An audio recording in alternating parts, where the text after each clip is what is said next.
and some of the people on it, and some of the stories I'd heard, and I just actually thought all of them were charlatans. I just thought, all I want is your money.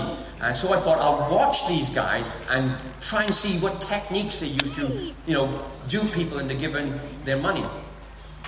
And let me tell you, there are people on television selling religion. They are there. But let me tell you as well, there's genuine people there as well, of integrity. And it's been able to discern between the two. Because let me tell you, it's not only in religion that you find charlatans. Look what's happening in the banking world at this moment. How many of them have got integrity and honesty? We wouldn't be in the state that we are if it wasn't, if they lived honestly with integrity. So there's charlatans in every walk of life: business, religion, military, legal, government. They are there. But there's also the genuine as well. And like I like to think is that on that day, God in His grace allowed me to listen to a genuine man. The only thing I remember about him is going to be the first person I'm going to ask God to introduce me to when I get to heaven. Because all I can remember about him is that he was a colored preacher, he was a black preacher, and he was a great preacher. I didn't know that at the time, but I know it now.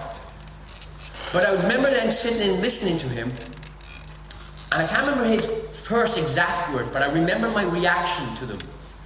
And it was like somebody took a knife and just stuck it right in my heart. And gave it a good twist.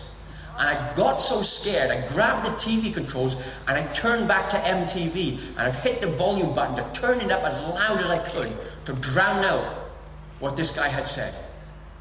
And I'm still trying to listen to the music, trying to get back into the beat of the music, thinking about the week ahead, where we're going to go, what we're going to do, and all that. And then, maybe now, if you want to say maybe for the first time, whether it was my voice or this, or I was thinking, is this the way God speaks to you? I don't know. But inside my head, this voice would not leave me and kept on saying to me, what are you scared of? What are you scared of?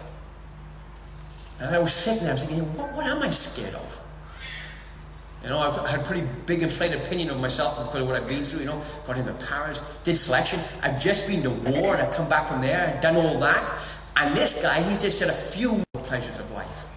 You've tried the wine, the women, and the song. And I indulged in everything. If it was legal, I indulged in it. There was no pleasure, really, I had not experienced. So yes, wine, women, song, done it all.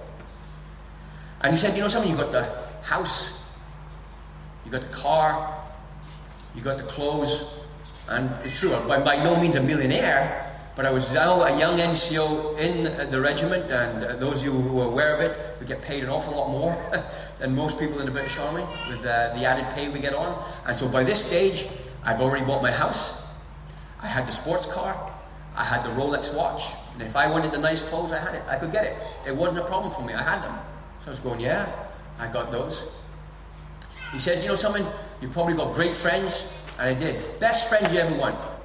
In the army, to me, I think it's the best friends you'll ever make, especially if you've been on operations where you find out those who are willing to lay down their life for you. And so I had a very close-knit group of tight friends where we'd been through a lot together, and I trusted them implicitly. The best friends I could ever want. He said, something you probably even admired by some people, rightly or wrongly, okay, where I've served, and especially in the town of Hereford, some people put you on a pedestal, like to inflate you, and make you bigger than you are. So if you want to say you're Andy Warhol 5 minutes of fame, I can say, yeah, I had it. I know what it's like for people to come around, want to buy you beers, and want to be in your shadow, want to talk to you and be with you. So yeah, admired by some people. And then he said this, he said, something? You probably even achieved what you wanted in life.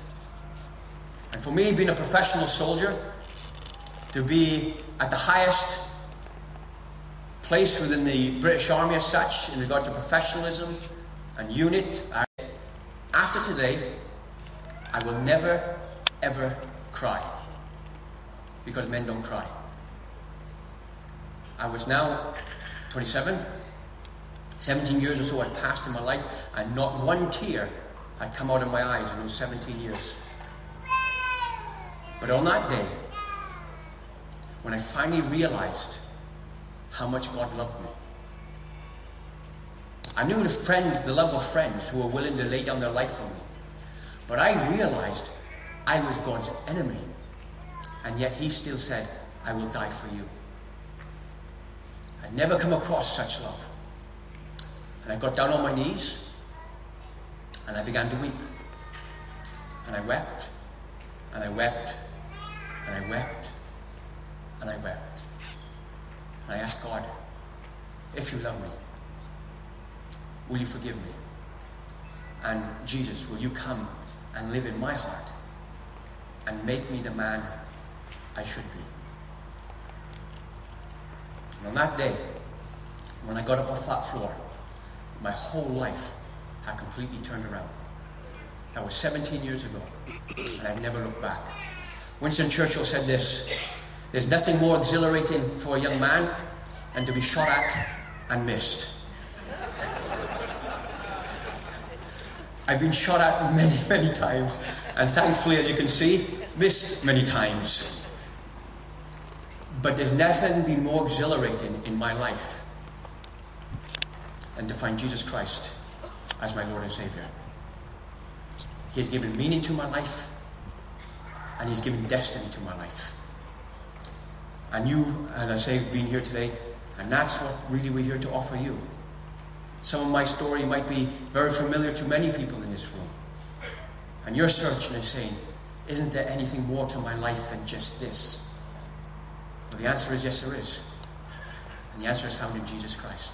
And my hope and prayer today, as the day continues, is that you'll find Him and know Him for your Savior, for yourself. Thank you very much.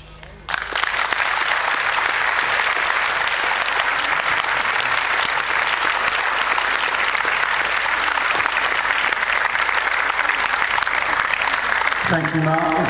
Thank you.